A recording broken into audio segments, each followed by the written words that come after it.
So yeah, raising your hands, is that all good? If anybody has a problem with that, let us know now before we get started. The other thing is this is an interactive webinar. So if you are not on a telephone line, you have, say, a microphone, you need to be able to connect your audio. So there is a little microphone or telephone button up at the top next to the hand raising button on the top left of your screen. If you haven't connected your audio, go up there and click on that now and do it, because I will like to be getting some, interaction in this webinar. So just so that you can do that, that would be most appreciated. If that's all good with everyone, if you have any questions, please let us know now. I shall get started.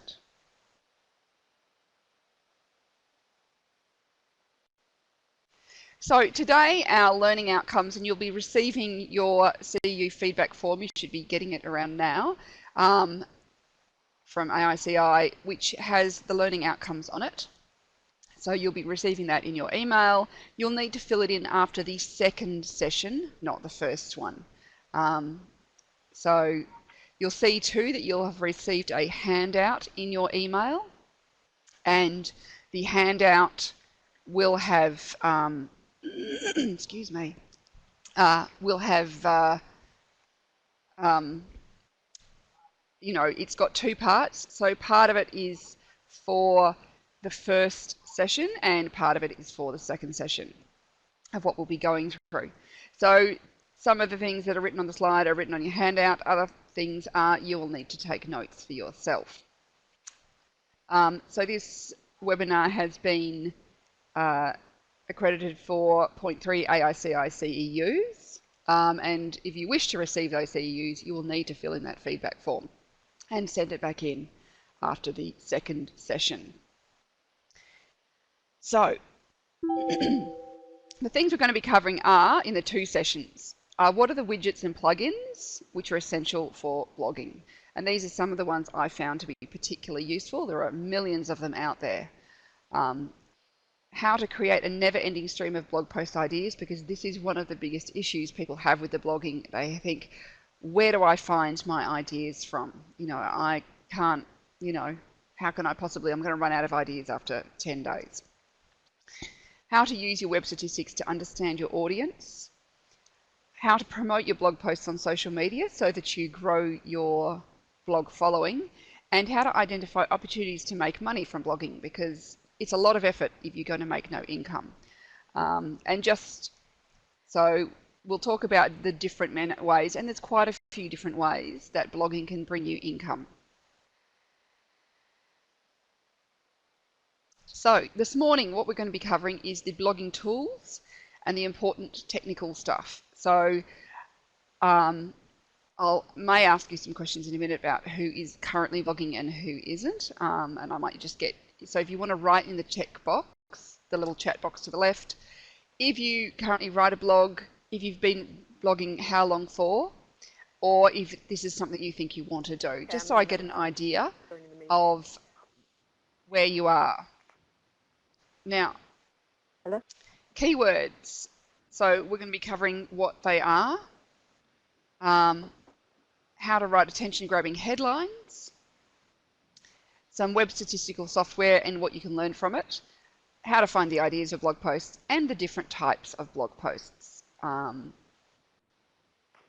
So, Cynthia, you're occasionally blogging.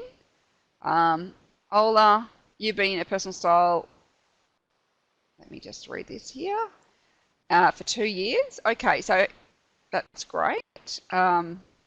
Angelia, you've just created one, going live next week. Karen, you've been dabbling, but inconsistently. Lisa, yes you do. How long, can I just ask you, Lisa, if you can let us know how long? Alison, you're starting a blog via Squarespace, great. Anybody else? Do you currently blog, or are you thinking about it? Because I assume there's some people who are just thinking about it and haven't actually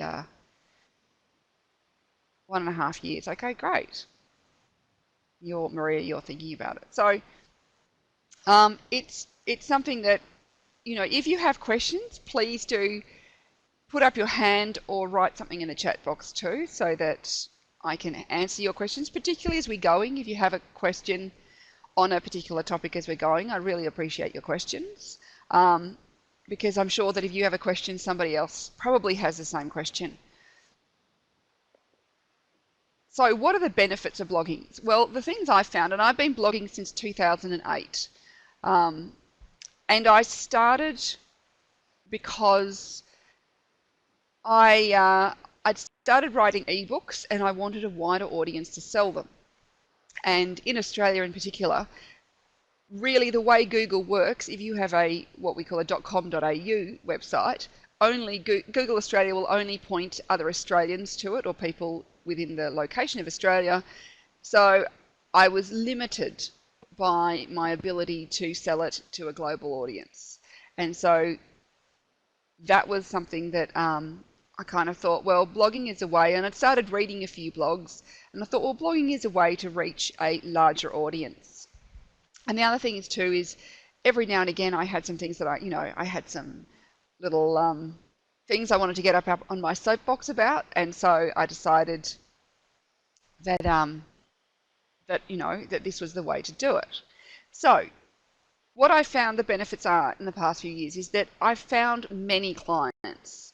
Now, particularly during the GFC or the global financial crisis or the credit crunch or whatever it is you want to call it, where a lot of people have found businesses difficult, I found that blogging has brought me lots of clients. I've also found that it sells lots of ebooks. In fact, my ebooks are now a quarter of my income a year, which is fantastic, because one of the things we do as image consultants is we sell our time.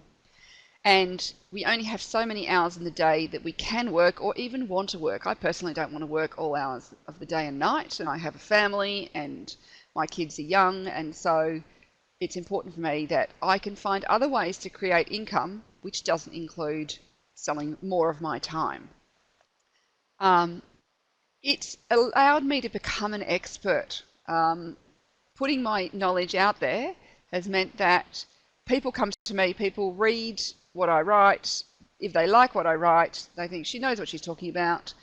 And so I'm treated as an expert, and to the media then come to me. So it's raised my profile. So I get a lot of, particularly when things are going on in the media in like say political, we just had an election here in Australia, and I did a lot of interviews on the colours of the ties of the politicians, the colours of what the wives and families were wearing, and the colours of, you know, everything that was going on and why they were wearing what they were wearing. So having that's really allowed me to, you know, raise my profile very easily. And it also creates me other passive income streams. So there's no such thing as purely passive income, where you do nothing for your money, but blogging allows me other ways of creating income streams from it. So it's been really fantastic, and I'll be sharing with you some of the other ways I've created income on the next session. So this is just a few of the places I've been interviewed in the last year or so. And in fact, you know, now I've become the go-to person of one of our local big Channel 7 news. Whenever they have an image question, they ask me about it. But it is a great way of raising your profile. And what happens too is when you get media coverage and you know, put it on your website and places like that, then other media think, well, she knows what she's talking about. Too, if you do have some video clips of yourself talking and things like that that you can put on your website, when media come along and think, will this person be a good interview? When you have proof of yourself being interviewed, it actually means that that they can actually see that, you know, what you like, and then they can make a decision on that. And then if you do a good job, then you get more. And so it all snowballs into itself. So, you know, we do have an assumption that people who are in the media have credibility. And so social proof is what this is called, is really important, because it does actually help you also charge more for your services. And I think it's really important as an image consultant that you're not undercharging for your services, and you appreciate the value you give people, and that that you're that you value it, and therefore other people value it. So here are some of my little statistics, just to give you a little idea of where I've come from. So you can see I started in 2008 with no readers. Now, this was the end of last year, 2012. No, it was to the end of 2012. Yes, that is last year. I can't even remember what year we're in. I was thinking for a minute, we're in 2014. We're only in 2013. But this was the end of last year, and you can see the exponential growth I've had over that time. Things you need to understand about statistics. So these ones come off StatCounter because I find it's quite an easy one to read, is that there's what they call page loads or page views, and that's how many different pages someone clicks on your website. Then there is unique visits, so that's how many people uniquely visit your website. And then there is what they call returning visits, so that's people who are coming back. So that's the green, the blue, and the orange. And so you can see I started in all of 2008, I had 23,000 page loads. And by the end of 2012, I was getting 1,700,000 odd. And if I actually went and got my statistics this year, it'd be over that again. So it just continues to go up. And why this is important, that is, if you want to sell advertising, if you want to write sponsored blog posts and do other things to make you money, having these statistics is really important. So it's one of the first things you want to do when you start a blog, is make sure you have your statistical software on there. So there's two that I recommend. One is StatCounter. I like them both because they work differently. But yeah, it is something you want to put on there from the minute you start.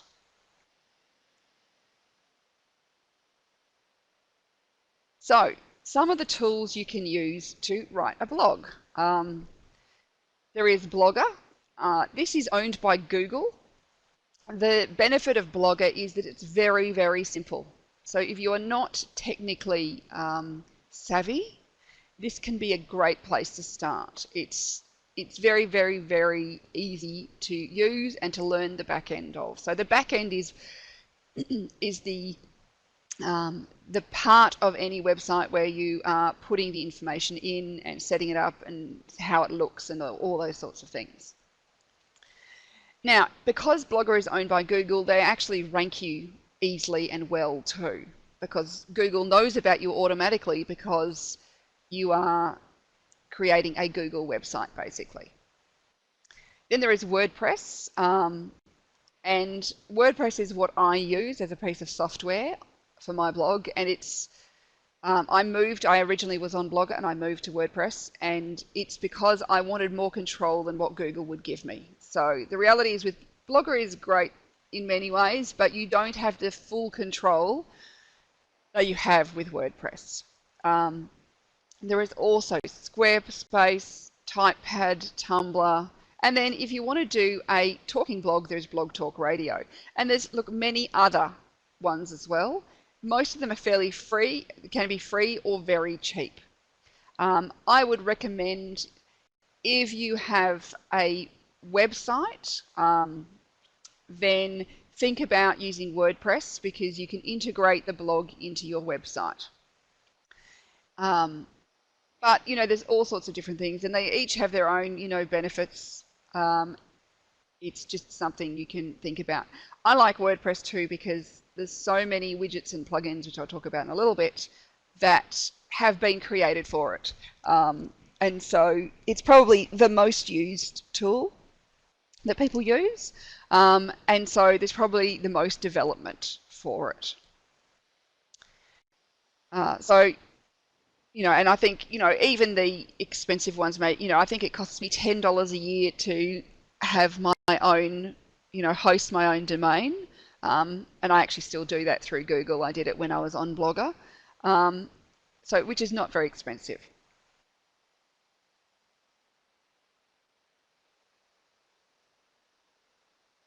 So what are the plugins and widgets? So they are the extra little bits and pieces that provide little pieces of program, basically, that provide extra functionality. They're mostly free, though you can get some paid ones. But really, I don't think I have, maybe apart from a forum, I don't have anything that's not free. So some of the useful plugins, you'll see that there is a list on your handout. And so I'm going to go through a few of these just to give you an idea of what they are. Editorial Calendar. This has got to be my favorite ever plugin. What this is this allows me to plan what I'm going to write. And so it comes under my posts category, and it allows me, so if I have an idea of a blog post, but I haven't got time to write it right now, what I'll do is I'll just go in and I'll click on a day and I can add a new post and I can put in a title. So I might just put in a heading. Or if I get an email where somebody emails me with a question, I think, you know, that's something that other people would want to know the answer to too, I'll copy and paste their email into one of these little boxes that allows me, when I have a moment, to go back and write about it. It also allows me to see the flow of the posts I have. And so say I tend to do, say, Thursdays would be a video and Tuesdays might be a guest post, or, and Wednesdays might be something on color, and Mondays might be, men, or whatever it is. You can, have your own plan, and often it's good to have a plan because it helps you find content. Yeah, so it is one of those ones that it just allows you, because one of the hardest things when you're blogging is the blank screen. And so what Editorial Calendar does is allows you to have a non-blank screen. There's already ideas there. And so when you have ideas there, it just really makes it easier and faster when you're sitting down thinking, what'll I write about next? Oh, that's right, I had this idea, and there's that idea, and now I can fill in the body of the information. So other plugins, there's an Add to Any. So all these are ones you can look up if you're using WordPress. It's a subscribe button. So it allows people to subscribe to your blog, and I think that's really important. You want to allow people to get it via email.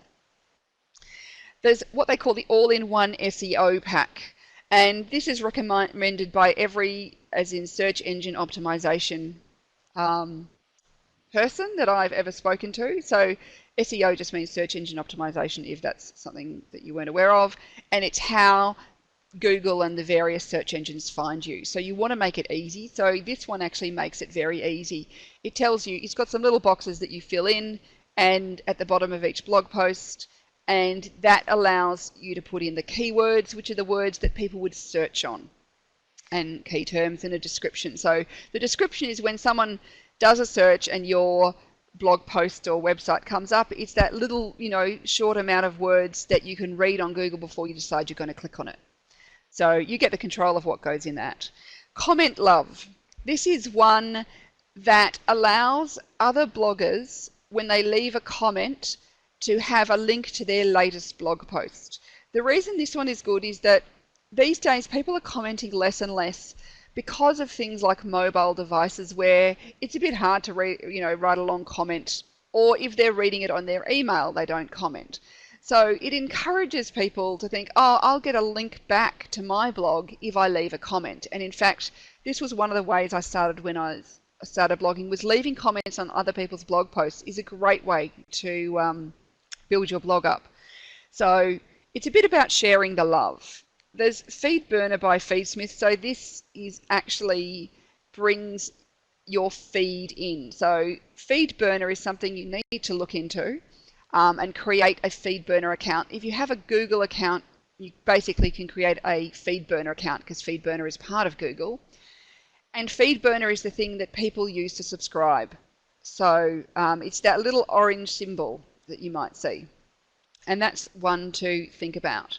There's the floating social media icons. And that if you want to go and have a look at my blog after this, it is the little set of social media icons that is set up on the top right hand of the page of my blog, in the header.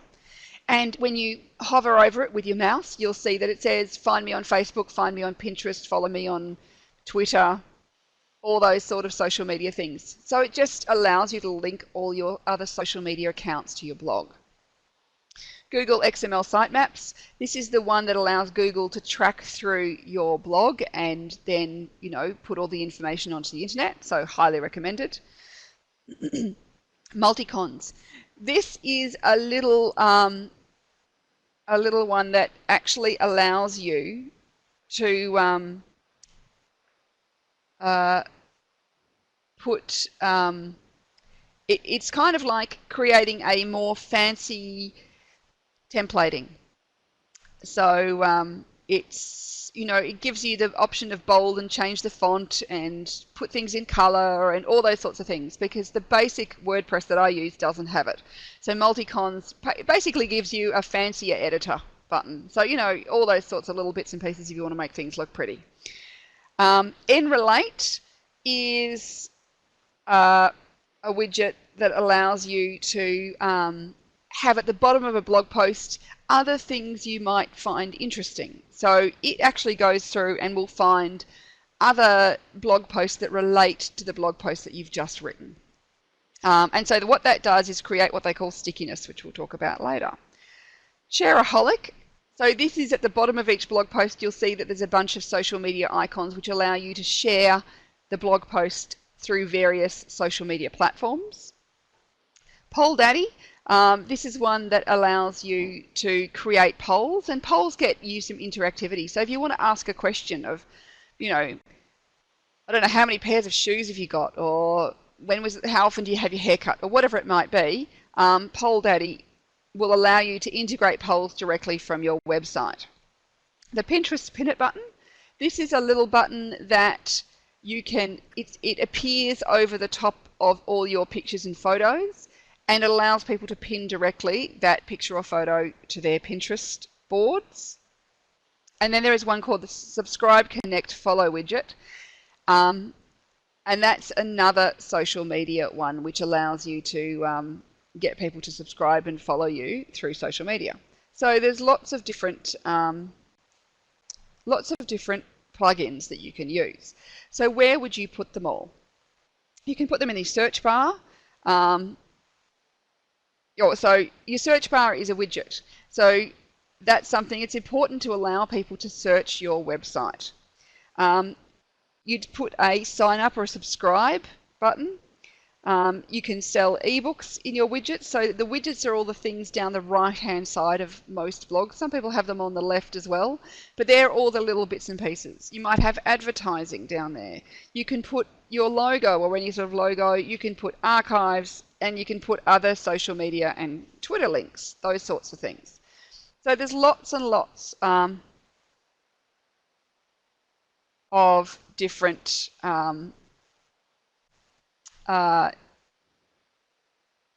different things. So keywords are those elements. Now there is no slide with these keywords. So that's why, Lisa, you are not seeing anything. I don't have millions of slides. So with the keywords are the words that allow people to find you. And you'll often hear about keywords. Keywords are the words that people use to search. The advice is to put keywords in your header. So, for example, here on this slide that you can see, it says how to write headlines. So if I was going to do a search on, you know, thinking, well, how do I write headlines? I'm going to write into Google something like how to write headlines. So those are the keywords. So I'm going to use that as my headline.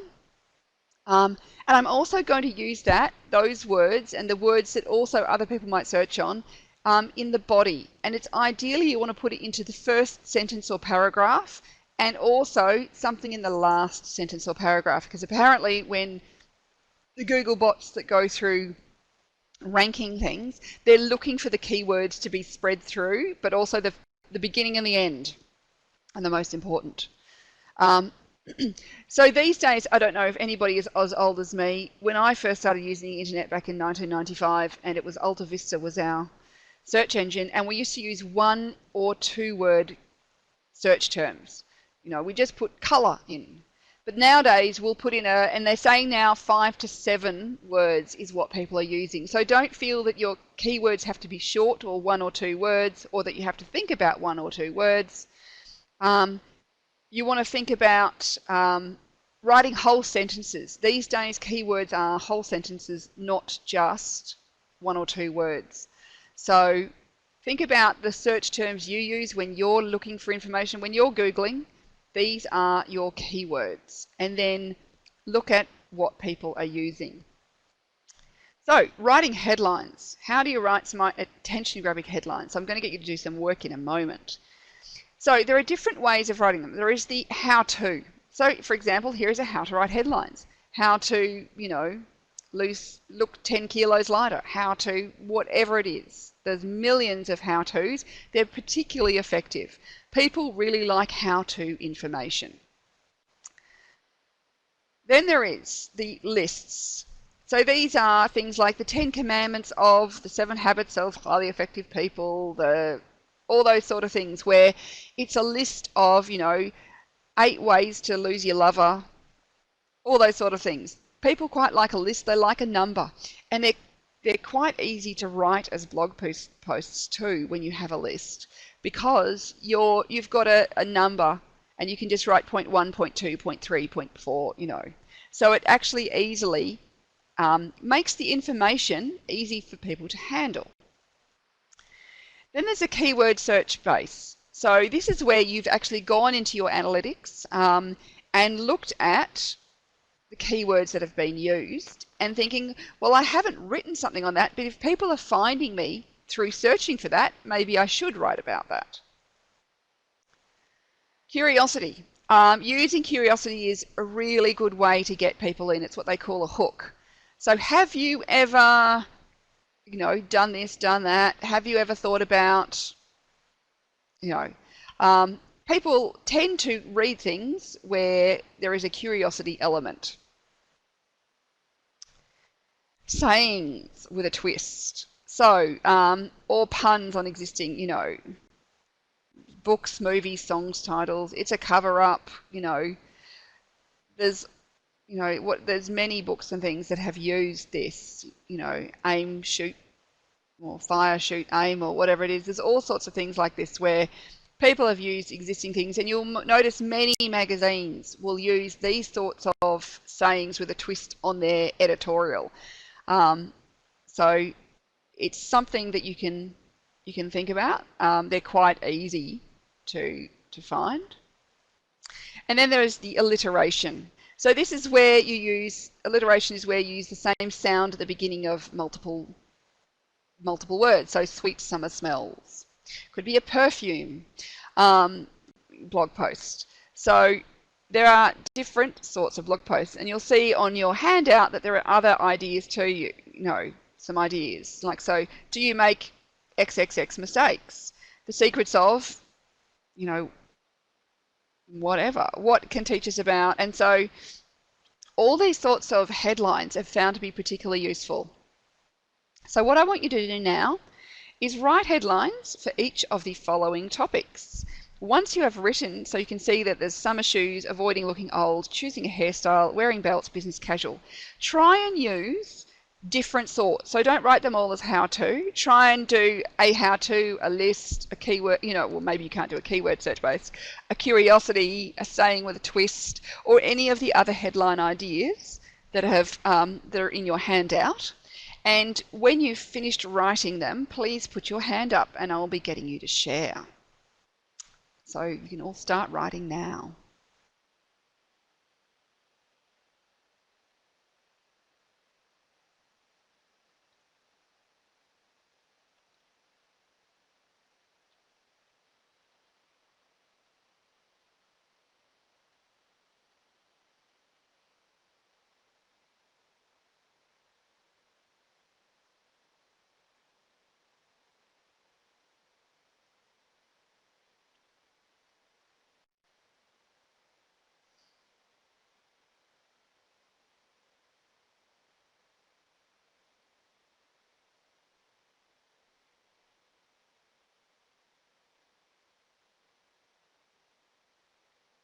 And do let me know if you have any questions.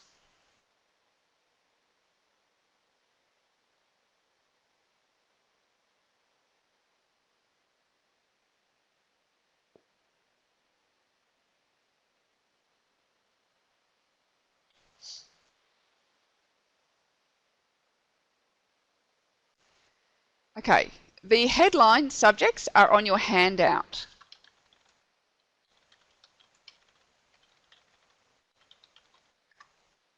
So underneath where it says write headlines for the following topics. If you don't have the handout, do let us know and we'll get it emailed to you immediately.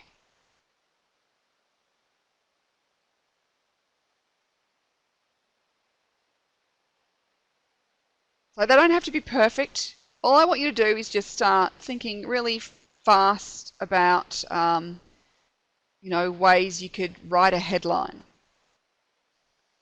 Because in many ways, if you have a headline, you actually have an article to write or a blog post to write. And these sort of things can also be used just for writing your newsletter articles too, which you should be sending out every month to your database. And that's a whole extra topic, but very important to keep in touch with your subscribers. So anybody written any article headlines?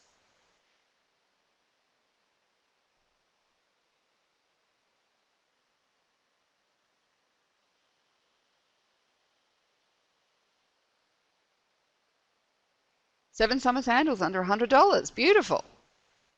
And you see those sorts of things all the time on the magazines. If you want to just put up your hand and I can turn your microphone on. That's the other way. Sensational summer shoes. Nice alliteration. The Stylist Guide to Avoid Looking Old. Beautiful. Belting it out and making a statement. That's great. You could all be magazine editors. Is your closet making you look old? 5 ways to avoid looking old. Must have shoes for the summer. I love belting it out. That's great. You could almost have a song there. Beautiful hair buns. Staying young forever. Well, that could be how to stay young forever. Summer shoes could be the sexiest shoes in your wardrobes. Crack the dress code. Choosing a hairstyle that is fun, flattering, and fashionable.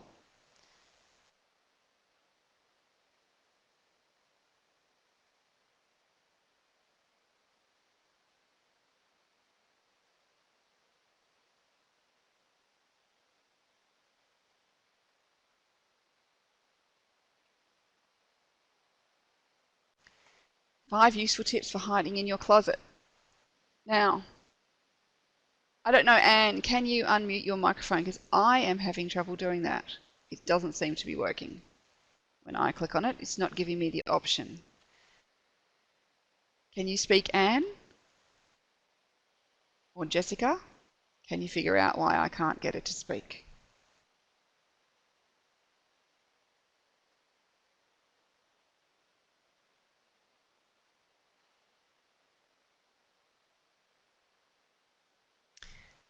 You're unmuted now. Okay. Can you say something and we'll see if we can hear you.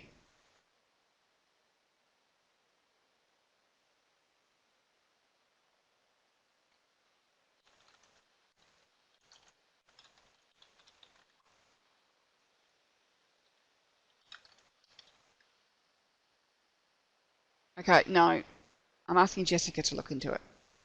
Not sure what's going on. We've got to love the technical issues. Oh. How about now? That works. So, is that you, Anne? I believe so. Beautiful. So, why don't you share what you've come up with? Well, I typed several of them, but I said Yes. must-have shoes for the upcoming season, 5 useful tips already in your closet, beautiful, parentheses, hair buns. So yes. So now can you see that you could easily write whole articles from those? Just from a headline. Yes. And, you know, so anything that's a little bit catchy, and you think, well, you know, would I read those things? You probably would, wouldn't you? So it's really quite easy to do this. So, you know, there's a whole bunch of you know, of ways you can use your, you know, use your headlines to work really easily. Now, let's see. Still not getting the mute unmute. I'll have to let you do that, Jessica, because I don't seem to have the technical capabilities to do it. Is there anybody else who would like to share their ideas? Please put up your hand.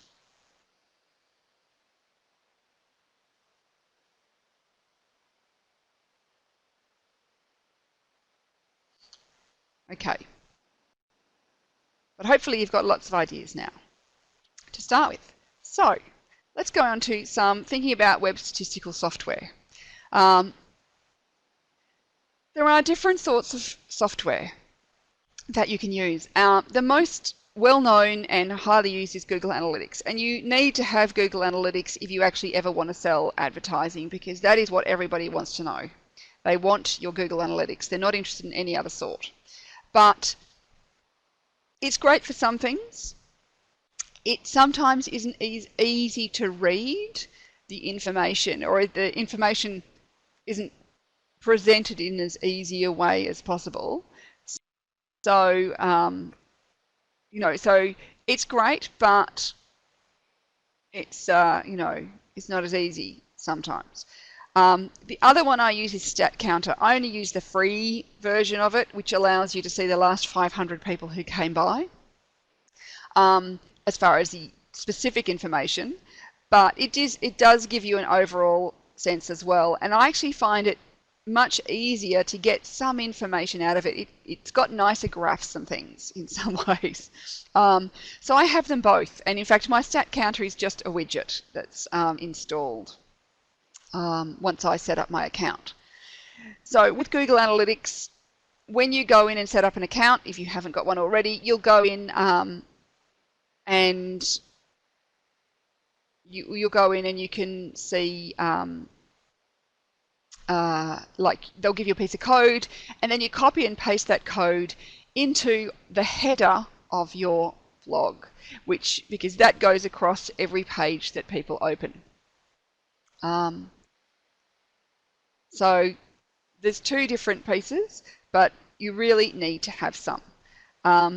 Statistical software just gives you such a fantastic insight into who's reading you, where they're coming from, what information they're looking for, who's sharing you, where you want to, you know, who's sharing, which other bloggers are sharing your information, where you're being shared. I mean, just which social media is your most effective social media. All those things you will find out from your statistical software. So I have to say, when I first started, I became rather obsessed with my statistics. But it was just because I just discovered how much information it gave me to work out how to grow my blog. So for here is an example of this is from StatCounter, and it's just a bit easier to read. And so what it tells me is, like say this was whatever day it was, where people were coming and how many visitors had come from each place. So what you can see is that I've discovered, for me, Pinterest is my best social media by far. Facebook comes down at number 11 there as compared to Pinterest. Now, I mean, this was whenever I did this. But yeah, Pinterest is really useful. So if you are not on Pinterest, because what we do is very visual, if you plan to put pictures into your blog posts, I would highly recommend Pinterest. because Pinterest has, it's a visual sharing social media. It's what I call basically a library where everything's catalogued by pictures rather than words. So it allows people to come and find your information. And then you can see that there's a website called Already Pretty, which many of you may know about. She writes a blog. She's a Minneapolis-based blogger. And she's shared a lot of content of mine. So she's sent me a lot of people. There's You Look Fab, and that's Angie. She's a stylist in Seattle. And she's also, had shared my content, but also she has forums where they share my content too. So you can see there's a whole bunch of different things there. And Makeup Alley is a set of forums. So there's all sorts of different, I think Klavosinka is also, it's a Russian forum. Can never understand a word that's on there because it's all in Russian or something. But yeah, you can see that it gives you an understanding. And then if you look at the average visit duration on the right, so it tells you, well, how many pages have been visited. So it tells you how many people have come by. On average, how many pages they've read at one time. So from Pinterest, they read basically 2 pages. If they've come from another blog, interestingly, they read a bit more than 2 pages. Some tend to be better. So one there's got 5.68 pages per visit. And then there's the visit duration. And so that tells you how long they've hung around for. Anne's asked, where is on Google Analytics is this information? It's what they call referral traffic. So you'll look for referrers, and you get that information on there. So it's called the referral traffic or the referrers. You'd be clicking on them there on the left-hand margin and clicking through that information. So it just gives me ideas of, now I have a Twitter account. Notice Twitter doesn't come in the top 19. So obviously Twitter isn't the way that people find me in particular. It might work for some people, but it's not something that I have found is particularly effective as far as spending my time on social media. So when you're thinking about social media, you want to work out what is the social media that actually is effective for you.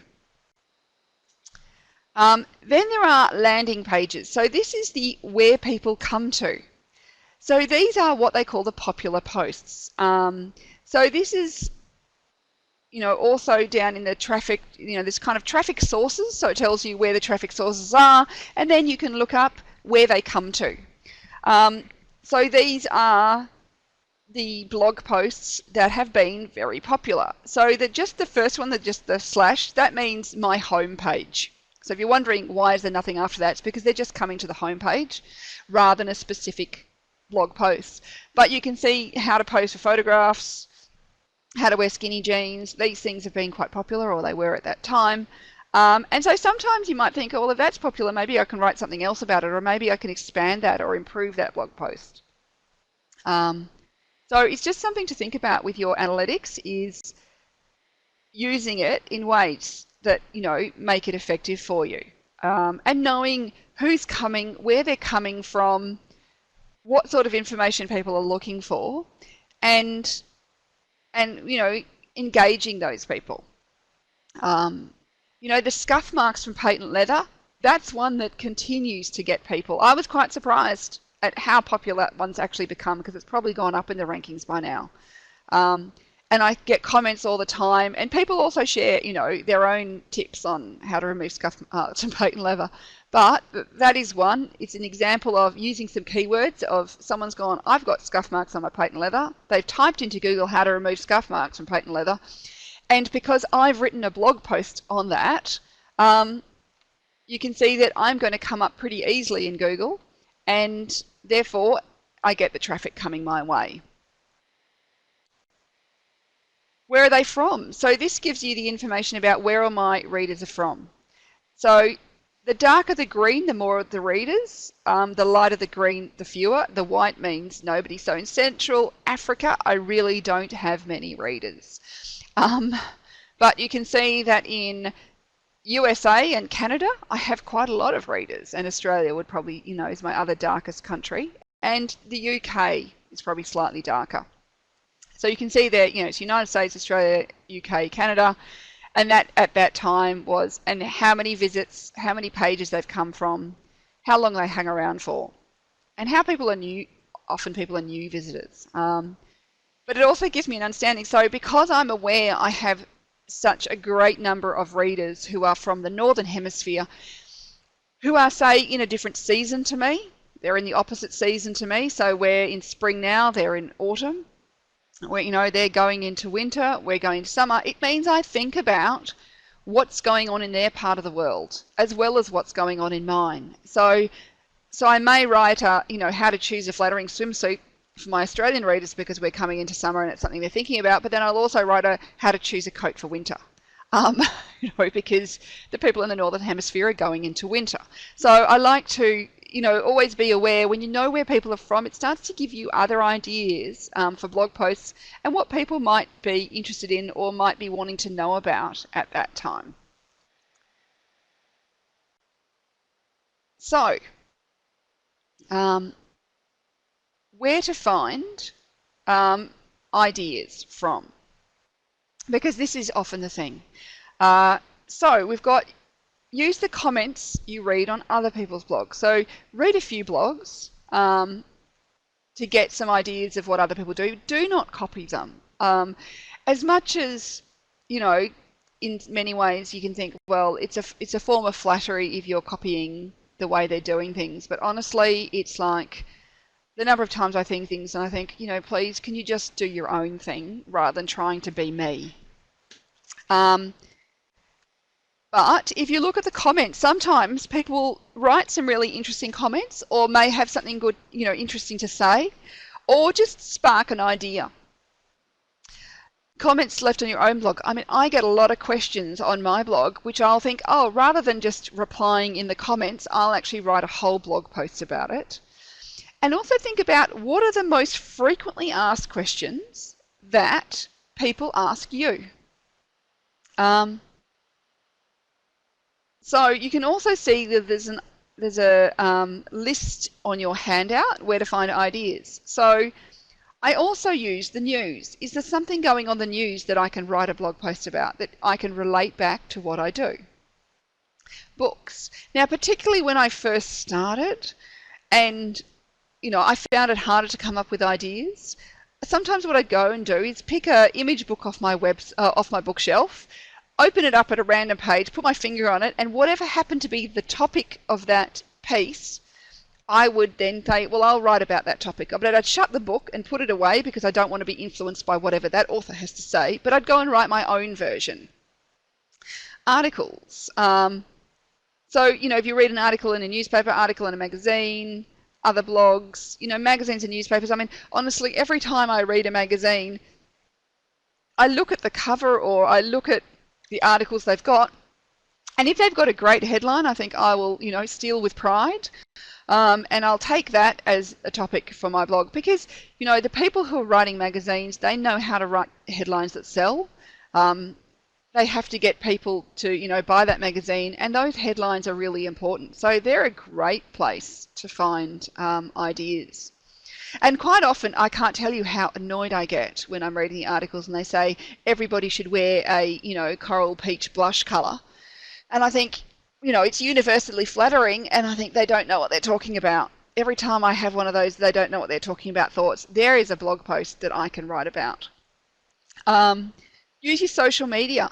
I've asked questions on my, Facebook, what do you want me to write about? And people come and give you topics about things you'd never thought about. There's also aggregators of information like Alltop and InboxQ, and so you can have a look at those after this session. And you can see that there's a lot of information there that can give you ideas. What are the questions your clients are asking you? Your reader comments and feedback, keywords. So you can see to the right, these are some of the keywords that people have used, the numbers 14 to 22. How to tie a headscarf is what people have found me with. How to wear a pashmina, how to pose, how to clean patent leather.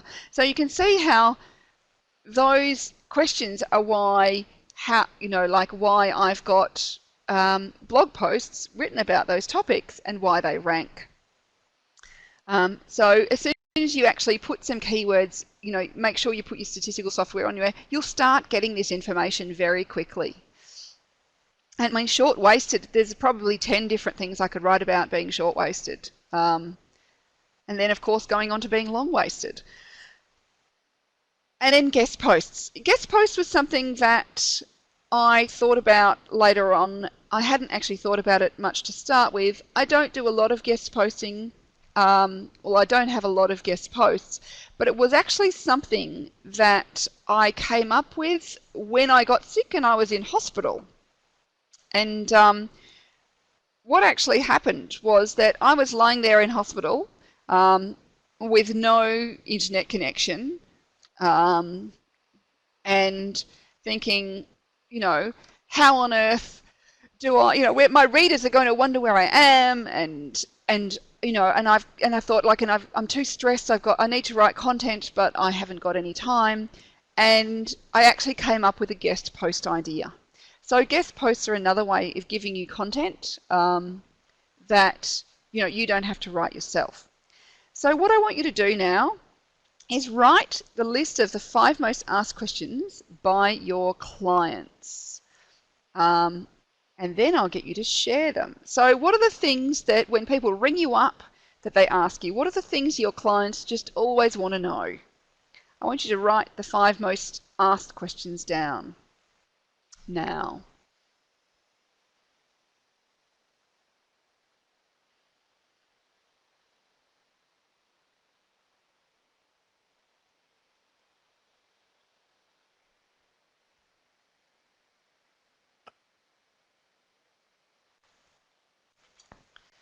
And hopefully I can get you to share.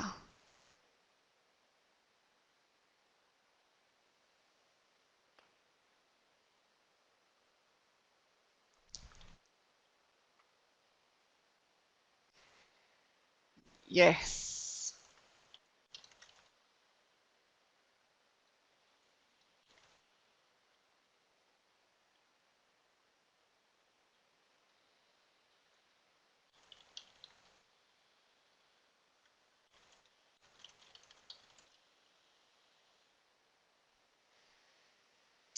How to conceal your muffin top. How to dress appropriately and youthfully. How to look thinner. Doesn't everybody want that? How to hide my arms in a sleeveless dress. How to look more current, more fashionable. Can I wear red? Where to shop for women over 40. Yeah, that's very common. Often women really don't know where to shop anymore. How can I find jeans that fit? There's the eternal question, isn't it? How to elongate my figure. Where to find an attractive all-weather boot. So, some of these will be location driven. Some will be, who your clients are. There's all sorts of things. People, ask how to dress for casually, how to look taller and slimmer. I mean, the same questions do come up, but if you actually start thinking about, and every time someone asks you a question, if you write that down, there is a blog post.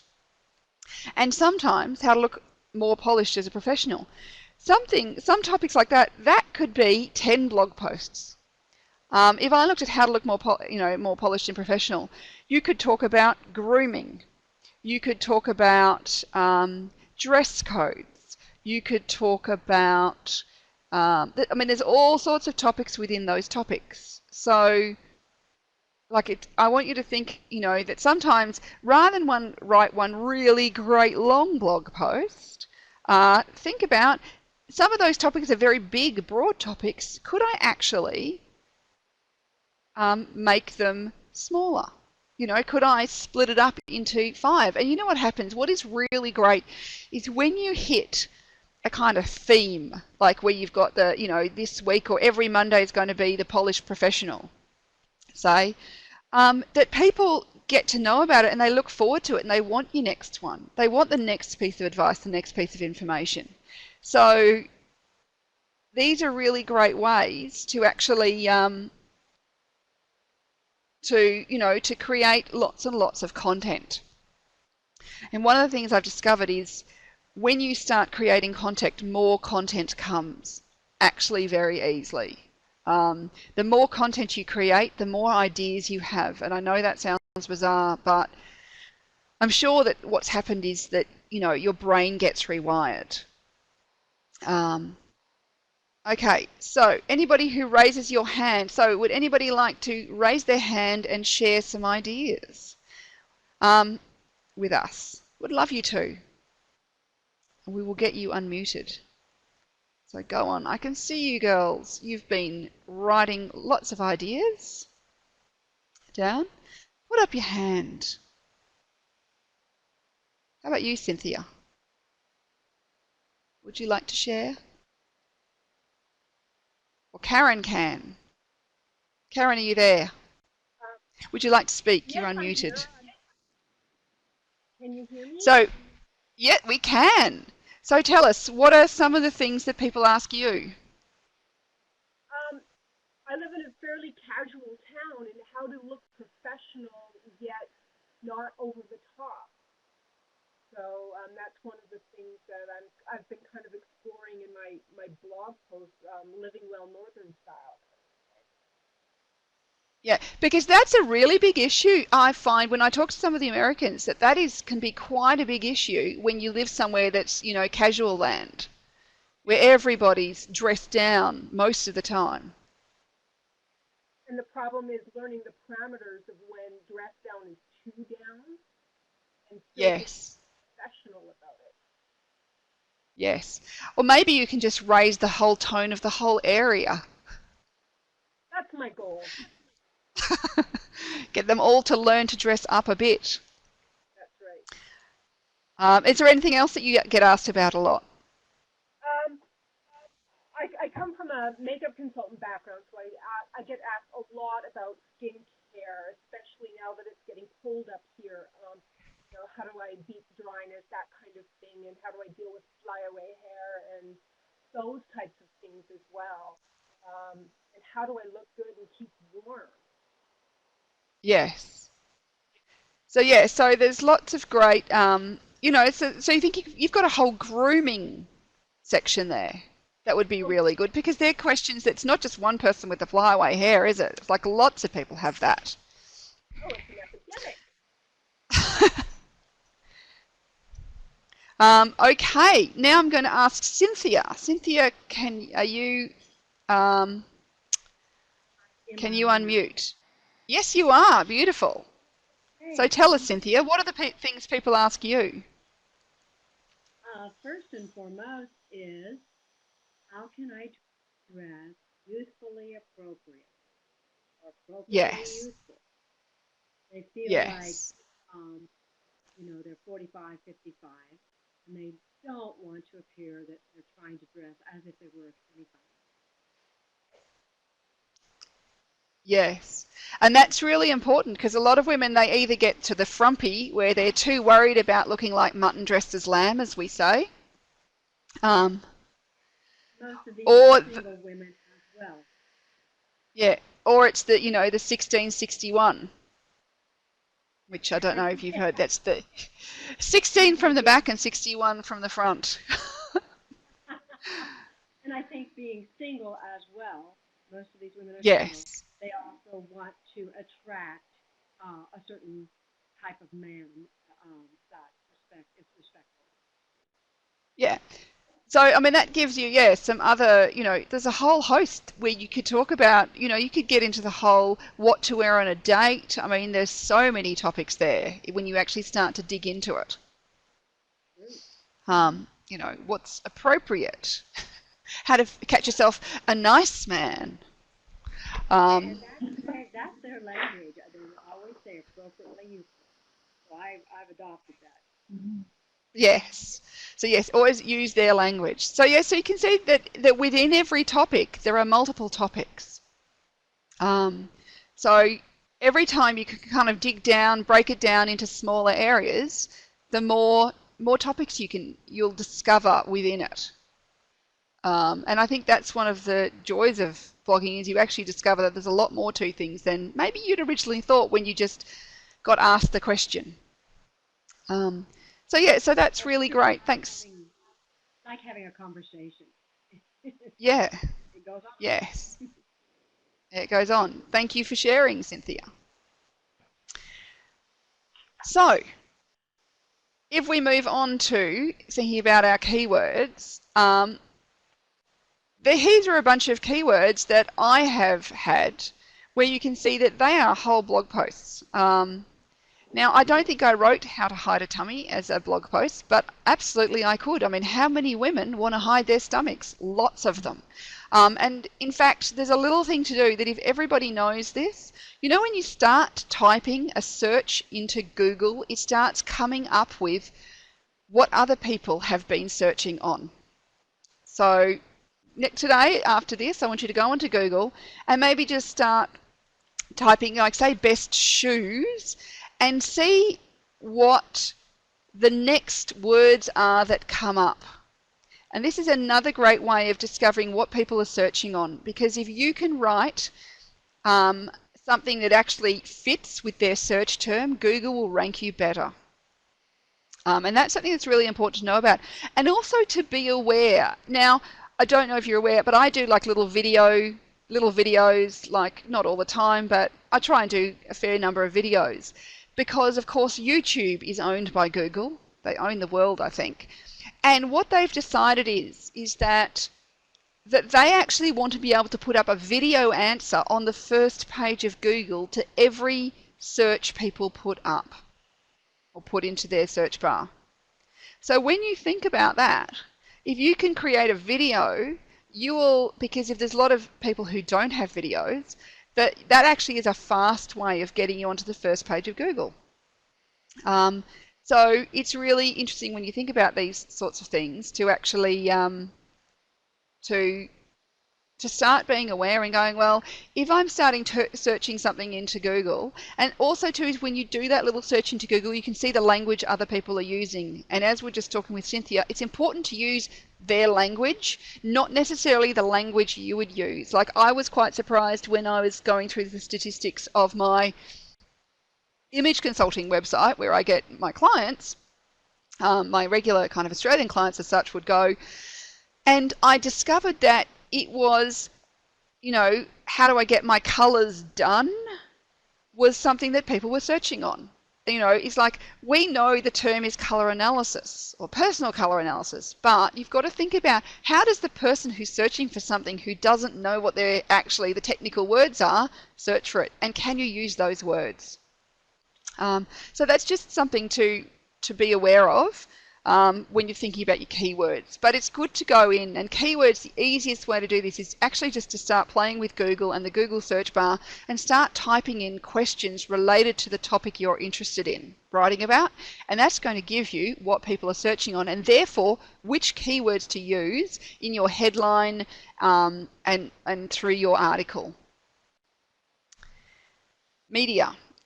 So we've got our TV, our magazines, newspapers, blogs, books, you know, the headlines on the cover.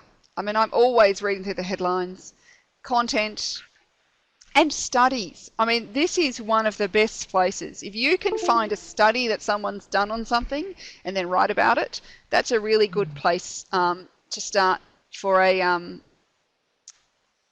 you know, to start a blog post.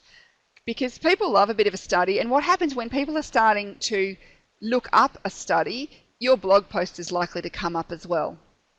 So it's a great place to find information. But the media is a source of so much information that if you run out of topics, just even using these things, I would be hugely surprised. So, for example, this fashion magazine, you know, if you look at this, what I want you to do is just quickly have a look at this and tell me what are some blog post topics you could write based on the cover of this magazine. And just type it into your, you know, your thing there. Or actually, Joe, you're unmuted. Oh no, you're not anymore. Trends, hair, spring looks, trends for 2014. Joe, you can tell us some. You're unmuted. Can you hear me? Yes. Okay. Well, from looking at that, I would say where it says the trend issue, what are the trends for next year? What are the trends for summer? And how do I incorporate those trends, for my age, lifestyle? Yeah. And where it's got sharp jackets, so how to wear jackets or the different types of jackets and how to wear them, how to Yes. accessorise with knockout jewellery. The daring dresses, how to wear daring dresses, that are age, that you feel comfortable in but are still sexy. Yes. Spring beauty, you could do, 5 spring beauty tips. Yeah. Um, So you can see, like, just on this one cover, we've only gone halfway down one side, and you've got a bunch of ideas, haven't you? And I even like things like Liliana speaks out on becoming a fashion icon, but you could do, well, what makes a fashion icon? Who is a fashion icon? Who are your fashion icons? Just a magazine cover can give you masses of ideas. And I love this. Anne's come up with too much eyeliner. And that's just from looking at the picture and going, why not to wear too much eyeliner? So thank you, Joe, for sharing. So you can see that, like covers and things like that are just full of ideas. And if you're, say, writing about business, well, think about looking at business-related magazines. There's lots of different ways, and different sorts of media sources that you could look at, looking like your real self. So you can see there's lots of great ideas people have been writing out. Jewelry for your face shape. So, you don't have to go with the whole thing they've got there, but it can just spark an idea off. So I want you to see that there's masses of places that you can have ideas sparked off. So what I want you to do now is on the next page, page 4 of your handout, you'll see what are the 5 aspects of the image business you enjoy the most? What are the things you personally love doing? Because there's all things we love about our business we like, we love, and there's probably things that we go, like I know bizarrely, I don't get it, but there's quite a few image consultants who don't love shopping. So shopping isn't their thing. Some people, they'd prefer to do something else. So what are the things you love? Some people love giving corporate, working with corporate. Some people love working with mums. What I want you to do now is write down the aspects of your business that you love the most.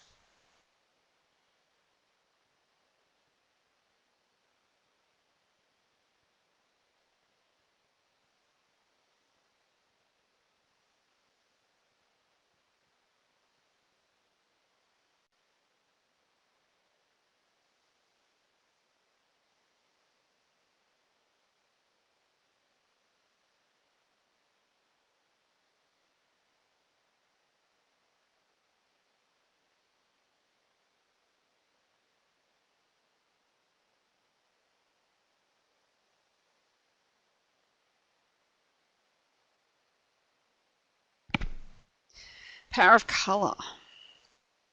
Creating a look just for them. So there is a whole host of things in there. Everybody, and if anybody would like to share on their microphone, please put up your hand and you will be unmuted by the lovely Jessica.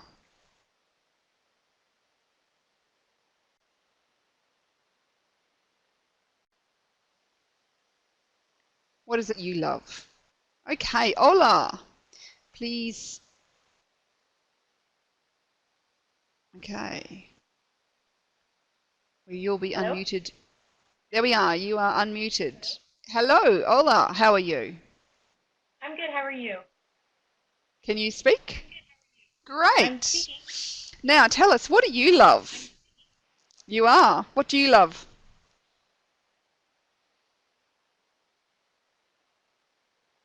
I You've think there's a little disappeared. bit of a Ola? delay.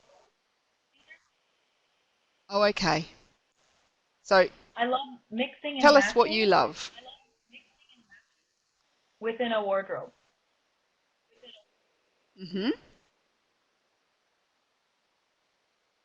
Anything And I love else? the body analysis, what works and what doesn't for your body. I find that that's the most Yeah, rewarding when I'm working with a client. great. So there's just a few things you think about. Well, how, body analysis is an enormously broad subject, isn't it? We might be able to put it into 2 words, but really we know that there's masses and masses of different things that go into what suits someone's body. So they're just 2 little things that people might, that you enjoy. And then think about the 5 things that other people tell you that you're great at doing or explaining. So Ola, are you great at anything? Yeah, I really enjoy mixing and matching, and I'm very good at it within a closet. Okay, so that's great. So that's something that you can really focus on, and your clients will also tell other people about, won't they? Yeah. But then they're things you can share tips on. But what's really interesting is because people often worry that you think, if I share all my tips on how to mix and match, then nobody will pay me to do it. Is that something you worry about? No. Well, that's good, because what I've actually... Sorry, go on. Oh, sorry. Because I know that I can give tips, and a lot of the times my clients will have said this to me, that the tips that I will provide, then when they go to their closet and try to do it, they just can't do it themselves. Yeah. So one of the things, I found is that the more information I give away, the more people pay me to do it for them. So don't be worried about giving away your secret tips, because the reality is, and this is the way I've always seen it, there are people who are never going to pay an image consultant. And they'll always want to be the DIYers. And then there is lots of other people who just, they will read and they'll think, they'll try and do it, and they can't figure out how to do it because it's not the way their brain works, and therefore they will pay you because they go, she really knows what she's talking about. So don't be scared about giving away information. It's interesting, I've had other image consultants tell me how generous I am with the information I give away. But the reality is all it's done is bring me more clients. It hasn't reduced my client base in the slightest. So always think about what are the things that you're great at, because there's no point in writing too about things that you aren't great at doing or I don't really love, because then you'll actually attract the wrong sort of person. You want to really write about the things that you're passionate about, that you enjoy the most, because that actually attracts the right sort of client to you. And I think that's really important. You want to put you into everything you do. So there's lots of other ways of finding content. So we've got the time of year. We're all coming up to Christmas, aren't we? Now, who here knows people who go to Christmas parties? I bet you all do. What to wear to the office Christmas party is always a good one, because people make some terrible mistakes at that. The end of the financial year, Mother's Day, I've been writing a few blog posts about Spring Racing Carnival, which is on here in Melbourne at the moment, which is a big deal, and people dress atrociously for it. Some people dress very well. There's all sorts of things. What is going on in the world at that time of year? What is happening for that season? Are people about to prepare for the next season? Like coats and swimwear, or is there something that people particularly do that they need information on for seasonal? Is there seasonal hobbies, seasonal sports, food, school? Think about how you can relate back to what's happening in a seasonal way. And don't forget, if you have the readers in other parts of the world, what's happening for them. And so I'm often aware of thing where I might actually write a racing, what to wear to the races, somewhere around the Kentucky Derby. So I'm trying to be a little bit aware of things that aren't necessarily in my part of the world. Or, I think I've written wearing red, white and blue on the 4th of July and things like that. So be aware of what's happening outside of your little world, but might be happening in your readers' worlds. Social media, lots of different places. So as I was saying before, Twitter, look, and it can be full of ideas. This is often where you get ideas from, that people might tweet a link to something that's of interest to you. What are people doing on Facebook? And ask questions. These are all places. Social media is all about interacting. These are places to ask questions as well. Don't just, you can find some topics, but also ask for questions, do polls, ask for ideas. Look at what people are doing, look at what's popular. If you look at Pinterest, Pinterest gives you a lot of ideas of what people are like scanning on right now and what they're looking at, because it tends to bring up what's the latest popular stuff that's happening. So there's lots of places in social media to give you ideas. And guest posts. Now, as I was saying before, that when I was in hospital and I came up with this idea, and it actually came from reading, I think it was an InStyle magazine, because I thought, well, I get a lot of people writing to me asking to provide a guest post for me. And when I was a little bit young and fresh, and I didn't realise that the majority of these people were just SEO people. They weren't real bloggers or anything. They were SEO people trying to put advertising links for free back on my blog post to whatever was their product or service. And when I clocked onto this, which I did pretty quickly, I decided that I didn't want just any guest post. I really wanted to keep my blog fresh and pure as such, and not just a vehicle for advertising. And in the advertising that was going to be on it, which of course I do have advertising on it, well, the money should be coming to me because I've put the effort into writing the blog and it's my blog. So I don't want money to go out to somebody else in that same way. So what I did is I created a format for my blog, my guest posts. And so they are what I call my Stylish Thoughts series. And I do approach other bloggers generally, though I've had a few media people do them. But yeah, and they are something that my readers love. So it's something that has worked really well. And the way I did it is I wrote a list of about 20 questions, which kind of came from a bunch of mini celebrity interviews in, I think it was InStyle, where, people got asked a random set of, what do you love? What do you hate? What's the best fashion tip you could give? What makes someone stylish? Those sorts of things. And I wrote those, and then what I do is I email those questions and I tell them to answer 5 to 10 of them, and then provide me with photos to go with it. Because what it does is it gives them a format. It makes it easy for the person you're asking. But also it means I have control over the content in a way. And so that is the way I do guest posts. Now, there are lots of other blogs which just accept guest posts of any sort, or you have what we call a guest post guidelines page. So you want to create, if you want to take guest posts, a page on what your guidelines are for creating guest posts. So mine is, I think, under the About Me, if you want to go and have a read of it,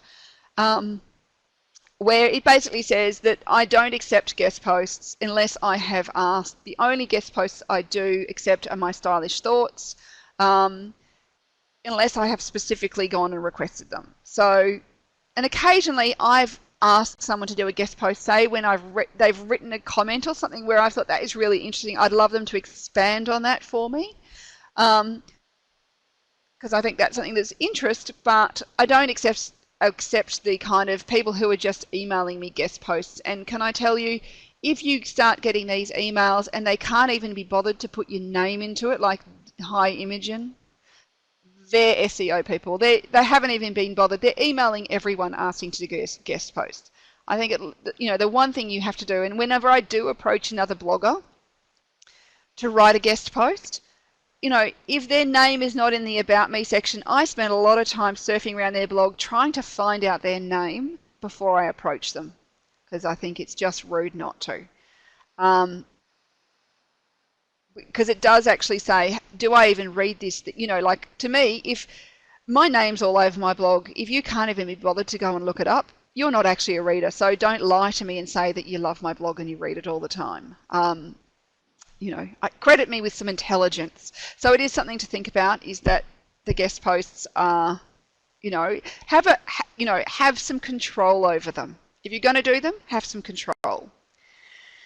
So when you're finding your voice, this is where does your business have a niche, or would you like to have a niche? This is where we were talking about potentially about, if you have a lot of people who are over 40, or do you have a lot of people who are divorced and dating?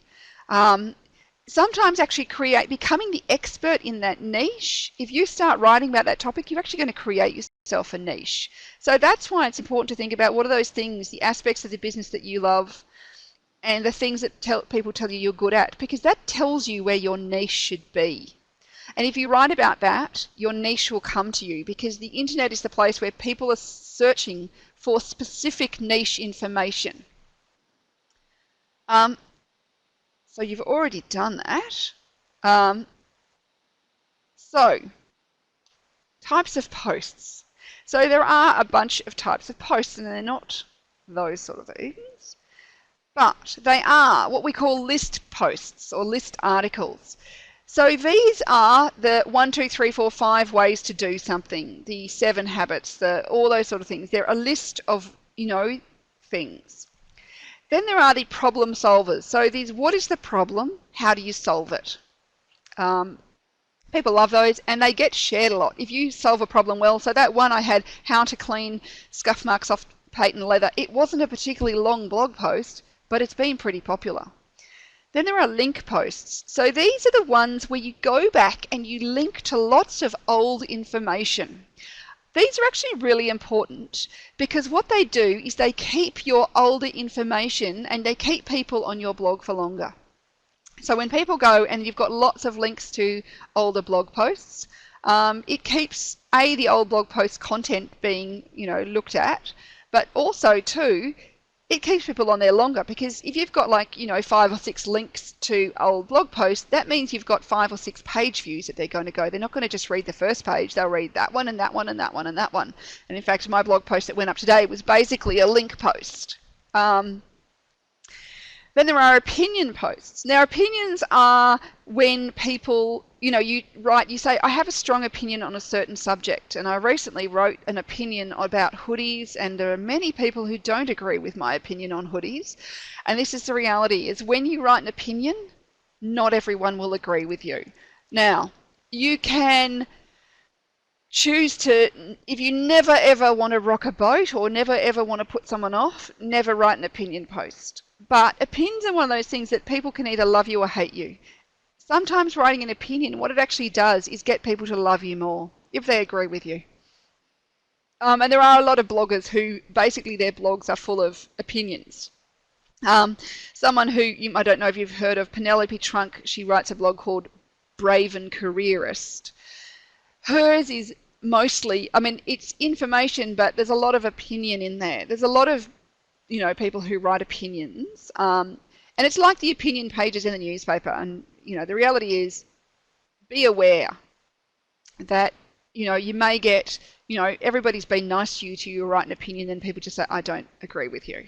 And as far as moderating comments goes on these things, I think as long as they are polite, I let them stay. But if they are rude or abusive in any way, I can delete them, because it's my blog. And case studies. Case studies are a great way of sharing what you do with your clients, and then actually, sharing that and taking it to a broader audience. Because also what a case study does is shows how you actually solve someone's problems and you make someone's life better. So that if you share a case study or like a little anecdote kind of sort of thing about what you've done for someone and how it's improved their life, other people go, I want that. And so therefore, they will come to you as a client. So before you publish, check the spelling. You can see I've spelt that incorrectly, specifically for you. But, it's not hard. You get a little red wiggly line. If you're really not good at writing these things, maybe write things out in a Word document first and do a spelling check, and then copy and paste it into your blog post. Check the grammar.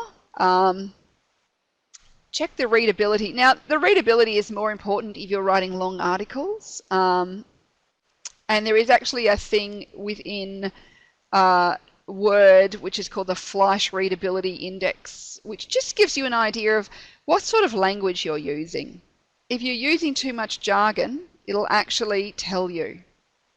And it will give you an idea of, could an 11-year-old read it, or do you need a Harvard business degree to read whatever you've written? Particularly important if you're writing, you know, say long articles that you actually want to, you know, give to a magazine or a newspaper or something. Understand the format. So a tip, because people often say, how long should a blog post be? A tip, 100, 150 words. Some of my really popular tips, which have been incredibly short, but just maybe a good graphic that I've created, very little writing, maybe 100 words, but, you know, good graphic, you know, picture tells 1,000, you know, words, doesn't it? So, so a blog post is on average between 150 to 600 words with an average of 300 words. They don't have to be particularly long. People are actually quite time poor, and if you write a really long post, sometimes they think, oh, I want to read that, but I'll read it later, and they never get round to it. So I would say don't write too long a blog post on average. If you've got something that's really long, think about doing a part 1, part 2, and part 3. A magazine or newspaper column, if you actually want to take something and repurpose it into a magazine or a newspaper column, that's more 600 words on average. And then a long article, say, for a magazine would be 1,500 words. Just gives you an idea. And as far as the how often should you blog, that question is how long is a piece of string. But personally, I think if you only do it once a week, it's not really a blog, it's an article. When I first started, I thought I'll do it 7 days a week. It didn't happen. I have, you know, my life overtook, and I don't spend my day in front of the computer. I'm out with clients. Like after this, I'm going off shopping with a client. So, you know, I don't have all day, every day to sit in front of a computer because I'm not just a professional blogger where you can write one every day. So I originally started off thinking 7 days, and then I went, no. So then what I've actually done is I said, I now have my minimum is 3 times a week. So that is my bare minimum. That's a bad week. That's I've gone away on holiday. That's something, but that's, or I'm just so busy I have no time. So my minimum is 3, and ideally it's 4 to 5. Occasionally I may do 6. Now, what I've discovered, when you say how often should you blog, the more you blog, the faster your readership grows. So and that's what I noticed. When I'm not blogging much, my readership isn't going up much. When I'm blogging frequently, my readership starts going up much more quickly. So if you want to grow your blog, and this is something we'll be talking about next week when we're talking about monetization, the bigger your readership, the more money you can make from your blog. So it's a swings and roundabouts, as my mother would say. That yes, sometimes I don't have a lot of time, but other times, it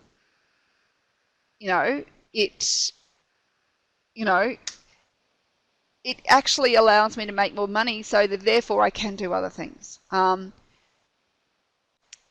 It's one of those things that there is no one right answer, but I think if you're doing anything less than 3 times a week, probably minimum 2, it's not really blogging, it's just article writing that happens to be on a website. Also too is the more you blog, you tend to get a bit more interactivity, and part of the joy of blogging is that interactivity. It's having people talk to you. And I've made amazing friends and I've met amazing people through blogging. It has so many more benefits that I never would have predicted that it had from when I started. And it is things like I have friends overseas. When I go overseas now, there's probably someone I can meet whenever I go places. So it is something to think about, that the more you blog, the faster you grow. It is something like that. So it's a decision you need to make. It's kind of good to set some rules out for yourself. So when you're feeling tired or you can't be bothered, and this is why I started the guest posting, thinking, well, you know, if I want 5 a week, because ideally I want 5 a week, but like say on a Saturday sometimes what I'll do is if I've read some good stuff elsewhere, I just have a list, you know, it's basically a link post to other people's stuff where I go, this was interesting, that was interesting, you know, I've read some different interesting things around the web and I'm sharing them with you. And people love those posts too. People really enjoy those. So that's still a post per week. So, you know, so think about, and this is why having a format or having a schedule in your editorial calendar is so important, because it helps you keep on top of it and be aware of what you've got coming up. So are there any questions for today? Because I believe that is, yes, that's the end of today's content, and it's 9 o'clock in the morning my time, and yes. Well, thank you all, and I look forward to talking to you next week. If you have any questions, please email me in the meantime, and I can cover them next time. And also too, is if you do already have a blog, I would love to see it. So if you could email me, I'm just going to write my email address down here.